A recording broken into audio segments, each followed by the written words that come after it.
Oh, Robo-Joe, such humble beginnings. Mario is an Italian. Like, he's a fucking Catholic. I'm literally 100% on this dude. Actually, Mario is a Japanese game. Therefore, if you practice any religion, it would be Buddhism. Although there is no ritual circumcision in Buddhism. This first bit is just Ben Shapiro talks fast. That's how basic we started out. It's funny how so many people came to this style of video independently. I'm specifically talking here about Zach Sillenberg on Twitter. I just think I would love to get ratatouilleed. But there's definitely a limit to doing the AI videos like this with just still pictures from the podcast because the setting has to be a podcast.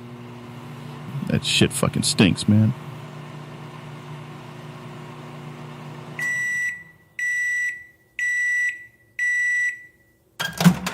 This microwave bit gave birth to a piece of advice, or sort of a saying between me and my boyfriend called less rats, more microwaves. And what that means is less quick, easy, dumb jokes and more of these long bits, I guess you could say. Okay, let's move on to the Joe Rogan Experience. This is the one that got the most views and it has the most banger bits in it, I would say. We lost Ben. Jesus fucking Christ. Jamie, can you get him back?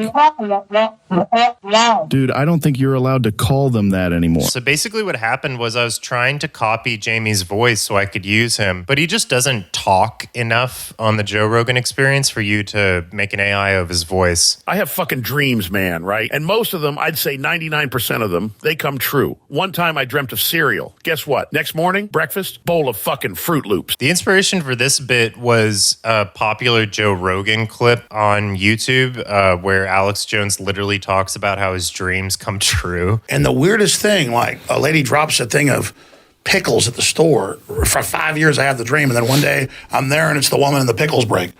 Or I walk around a corner. When was this?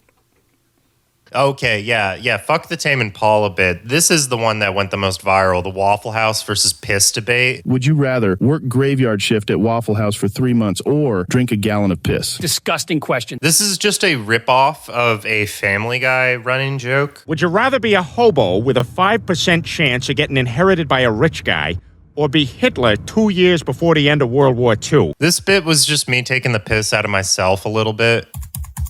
Hello, I'm Ben Shapiro, and I'm gay. No freaking way. Wow, that sounds exactly like you, dude. Did you think it was funny? Hilarious. Classic. No notes. I think this one's gonna go viral. The Google Home we added because Jamie's one bit was that he was indecipherable and he was racist. Yeah, I don't know. That's interesting. Hey, Jamie. Oh, wait, that's right. He died in a car accident. Hey, Google.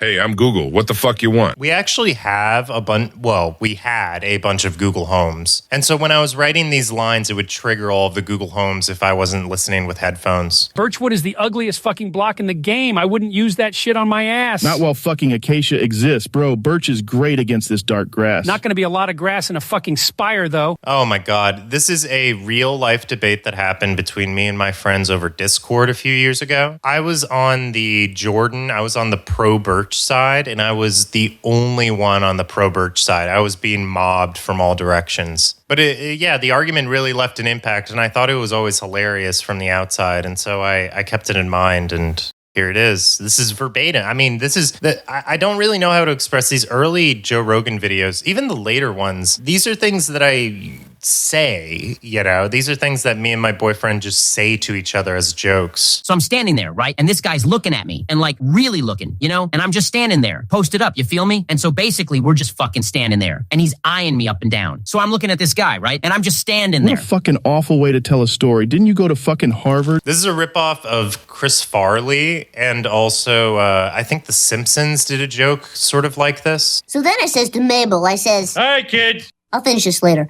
Hi, Dad. Where's your mother? Out back. So anyway, I says to Mabel, oh, bro, your fucking dog pissed on my new carpet. Don't spook him. He can't do it if you watch. What the fuck do you mean? Stop him. Man, he's really going, huh?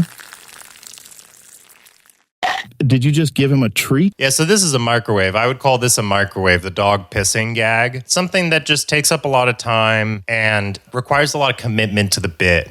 is a microwave, I would consider. BenCoin. I need your help, guys. I tweeted out my credit card information on purpose, and some demon trolls are using it to buy penis enlargement pills and then shipping them to my house. Sorry, Jordan, I wasn't listening. I took a pill and now I'm super high. Well, I hope it wasn't one of these pills because they don't do squat. Fucking ripoff. Okay. Let's walk back what happened in the first 30 seconds of this video with Jordan. He comes on the show, announces that demon trolls have stolen his credit card, which he posted on Twitter on purpose. So immediately the idea is that he posted his credit card online as an excuse for buying all these penis pills, that it wasn't actually the demon trolls who bought the penis pills. But not 5 seconds later, he decides to just drop the entire act. And now he's just full, all out on the table. You know, I don't know why he even tried to deceive them in the first place, is my point. You got connections to the mob? Oh, what? So we're all in the mob, huh? That's what you think? Well, lucky for yous, I happen to be a high-ranking member of Tony Pastorino's operation. Tony Pastorino is probably the laziest fucking character name I've ever come up with. Definitely a D-tier character, Tony Pastorino. I was pretty proud of this Mr. Beast one when I made it. For my latest video, we discovered a tribe of uncontacted people and cured them of all their curable diseases. This was back when Mr. Beast was doing the blindness video. He had just dropped the blindness one where he cured a bunch of people's cataracts. You know, the Mr. Beast stands were just unbearable on Twitter at the time. And so I had this Mr. Beast voice and I wanted to make a gag, but I didn't want to piss anybody off. So I'm happy with where it landed. I'm happy with the Oculus Rift gag. I think that the stinger is really funny at the end. What did I agree to?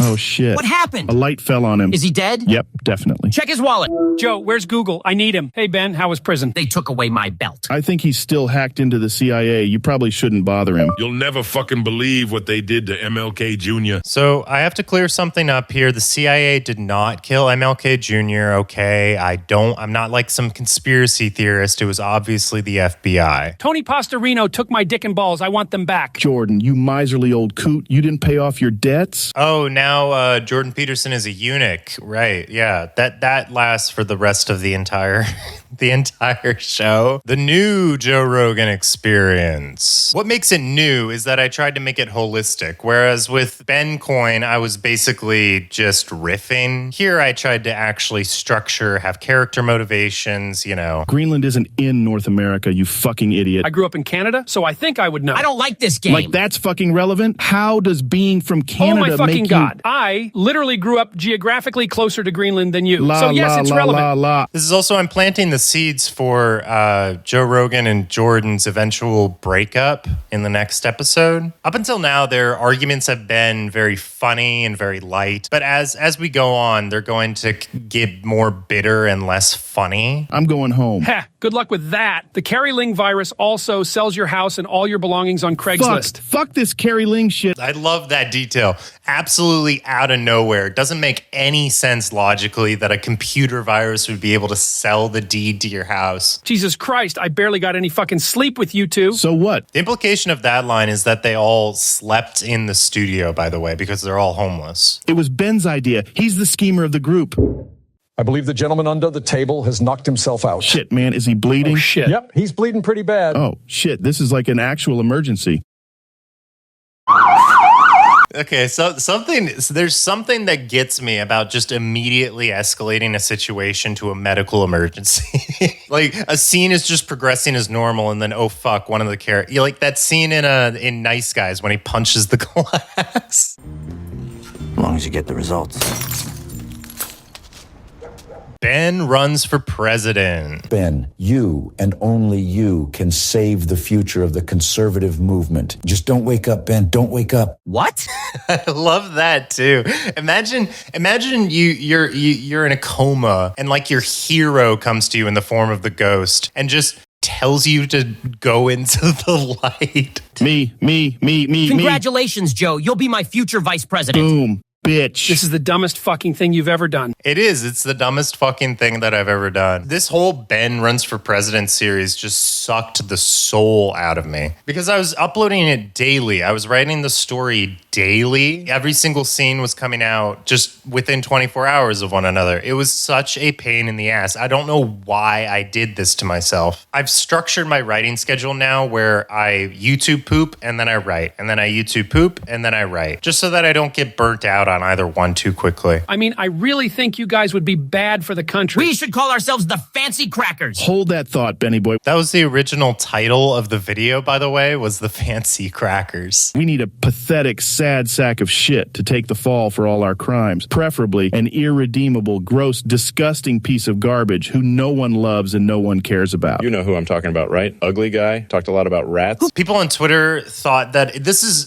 by the way, like I need to stop fucking listening to people on Twitter for writing advice about how to continue these stories. Because a lot of people on Twitter thought that they were talking about Matt Walsh there. Look, guys, like Elon is talking about Jordan. Why would Joe and Ben be talking about someone else? They're both talking about the same person. That's the conceit of the scene. Shit. Dun, dun, dun. I like using the stock sound effects, of course. I think it adds to the charm. Well, one night, Ben and I got really drunk in the studio, and he admitted to me that he ran over a blind lady in 2002 and drove away before the cops came. Jesus, what the fuck? This game came...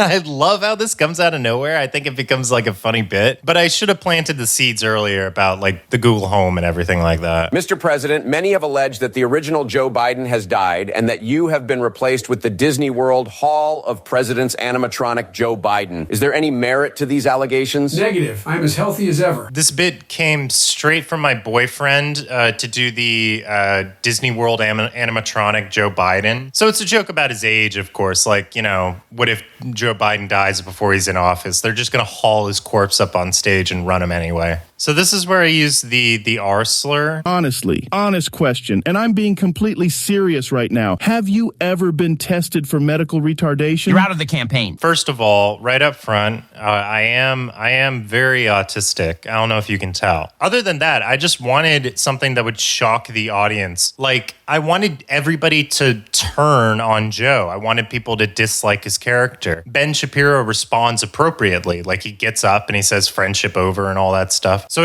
I do not condone the use of the R slur. Yeah, so this ending is... I just nuke the possibility of this fucking video ever being monetized by using Southern Nights. Have you ever felt the Southern Night?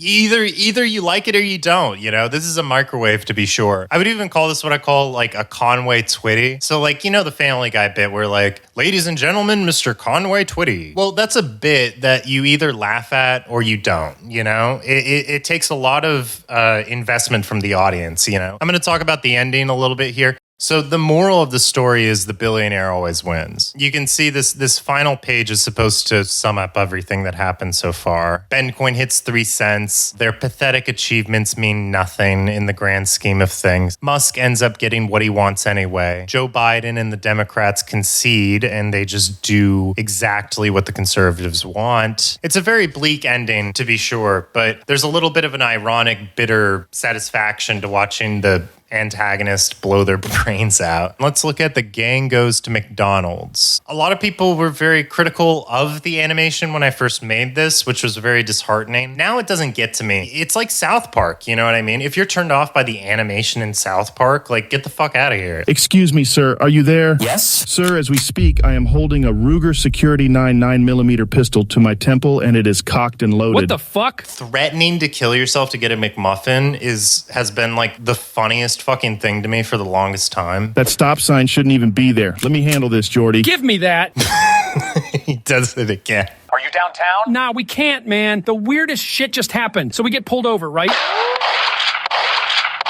you, pigs. I had no idea how to characterize Matt Walsh when I first introduced him. I just knew that he needed a role to play. I wanted this to be like a road trip. You know, if the story ended up being good enough, then I would have continued it into this long, extended road trip where they pick up Matt Walsh, then Elon. They're being chased by Joe Rogan all over town. Anyway, I had no idea how to characterize Matt Walsh when I first introduced him. I mean, you know how I feel about Matt Walsh. And so I just decided to make him like a super villain here, and it just doesn't work. Like his real role is as the Meg. He needs to be the butt of every single joke. The inspiration for this last bit was the war that Elon Musk was having with drill at the time. Dude, it's water. It comes from the pipes. $30 is the price, bro. What you gonna do about it? You gonna cry? You know what? Fuck it. I don't want the water, asshole. Fuck you. Take the goddamn water. No, I don't want it. You're gonna drink this fucking water if I have to pour it down your throat. This water looks like shit. He keeps on giving Drill a blue check mark, and then Drill has to change his name to get it off. And so the water's supposed to be a metaphor for the verification check. Like, hey, you know, you're on Twitter. Do you want a verification badge? Yeah, sure. Why not? You know, all right, $50, you know? And then you're like, well, no, I don't want it anymore. And then he's like, fuck you, take it. And he just shoves it down your throat. But then, yeah, 7 months later, I came back to the idea of doing this AI series. Before I even get into the gang gets lost in the desert, I need to address desert episodes. We were rewatching The Next Generation, and we got to the episode where Picard and Wesley Crusher get trapped on a desert with some guy. And we rolled our eyes the moment we saw that it was a desert episode. We were like, oh, fuck. Okay, so they're going to walk, you know. Desert episodes are so fucking predictable. And we had just seen it in Family Guy. You know, Better Call Saul has an episode where he gets lost in the desert with Mike and he has to drag the money back through. Like, I'm not saying that that's a bad episode, you know, but they're predictable. Like, it's a trope that I don't feel like people have called out. And so I felt like we needed to call it out. Of course, we start out with Jeremy Boring here. You know, a lot of people told me that a $30 million private jet was a quote-unquote bad investment. Which I lampshade with this really long microwave. God, I see why they call him Jeremy Boring. You know? I don't know who that is. The fact that nobody fucking knows who he is. Like, the dude, it's really funny. Jeremy Boring, like, advertises himself. He obviously has like a stylist and shit. And, you know, he makes movies about himself, I'm pretty sure. It's just nobody gives a shit. He has no personality. He's just a billionaire. And his name is fucking Boring. This is a Family Guy transition song. I got really into transition music. I didn't know that it was a thing that you could find. It's very fun, you know? It really sets the mood and brings up your what do you call it? Your production value. Guys, settle down. I learned for this shit in Boy Scouts. Whenever you get lost, you just gotta follow the North Star. Benny Boy, follow me. Jordan, you follow Benny Boy, then Prager. This is something that I wish that TV shows did more often. Again, I don't know if it's the autism, but like when I'm watching something, I wish that the characters would stop and say, this is what's happening. These are the characters. I'm not saying like you have to be totally blunt, but just like as a reset, as like, okay, this is what the story's going to be about, you know? I like those moments where we like set up all of our characters in a line and we say, okay, here's the plot, you know? My name is Lieutenant Aldo Rain, and I'm putting together a special team. Maybe I'm just dumb, but like, I like it when movies and TV shows do that. Guys, I think I see a mirage. Yeah, I don't know. I'd rather stay at the Holiday Inn, honestly. Oh God, this bit confused the hell out of some Twitter people. So it's a mirage, you guys. I mean, I'm basically riffing on, if you've seen it, the Family Guy episode, there's this bit where Brian and Stewie come across, they look and they say, oh my God, there's a Dr. Pepper machine up on that hill. And so they run up on the dune and they get close and they're like, shit, it was a mirage. It's just an RC Cola machine. That's what I'm riffing on. So everything that's happening here is a collective mirage between all of them. There is, you know, or it's not. It doesn't actually matter. That's what I got so frustrated with these Twitter people about, is that it doesn't actually matter whether it's a mirage. Was the RC Cola machine really there? People were asking like, well, why didn't they just stay at the Holiday Inn? Like, what happened to the Holiday Inn? Where's the Popeyes, you know? And it's like, where's the RC Cola machine? Get him! Wait, guys, listen. Wait. Oh, shit! I got the water! Nice work, Ben. Where'd you get a barrel? little bit of wish fulfillment for the audience. I feel like that's all this series is. I've described it as finger puppets before. When I was a kid, I used to take care of my younger cousins whenever, we visited them. I just empathized with, my aunts and uncles and parents. And so I would take care of the younger kids and let them go gossip and drink. But one trick that I would do with my younger cousins is basically just take any item around the house and just start telling stories with them. So like Mr. Salt Shaker and Mrs. Pepper Shaker or whatever. And they would love it. They would laugh and they would giggle and they would after dinner, say, what happens next? And so I would have to make up more story for them. This is sort of a grown-up version of playing with finger puppets, I feel like. And I feel like it's to a similar end. If the end in my cousin's case was, I keep my cousins entertained while the parents, we have a nice holiday together or something. I feel like the end here is if you guys get a laugh and you guys don't feel as afraid of these people, if you laugh at them, if you laugh at their expense, I hope that brings you some catharsis, because it brings me catharsis to do it. But finally, we're getting to what I imagine you're all waiting for, which is 12 normal men. At least this is what I've been waiting for. This might be my best video so far. I am very proud of this. The jurors were selected very carefully. I knew that Jordan Peterson needed to be juror number 8, the moral upstanding one. And I knew that Alex Jones needed to be number 3. But the rest of them were difficult. Ben Shapiro is number 4 because he's the logical one. Penis Prager is the old one. And then Matt Walsh, obviously, is the juror that everyone hates and they make go sit in the corner. The reason I did that was just so I didn't have to write fucking lines for Matt Walsh. Okay, look, all I'm saying is that it's possible someone else killed them. I don't know. I wasn't there. I can't tell you. But I am telling you that something feels off about this case. Oh, he's just dumb. He's dumb, guys. Sherlock Holmes, ladies and gentlemen. Fucking brainlet. I found when I was posting on Twitter, people's tendency was to want to identify a protagonist or a reasonable voice in the room. But no, the idea is that it's 12 crazy people in a room, waving knives and guns at each other.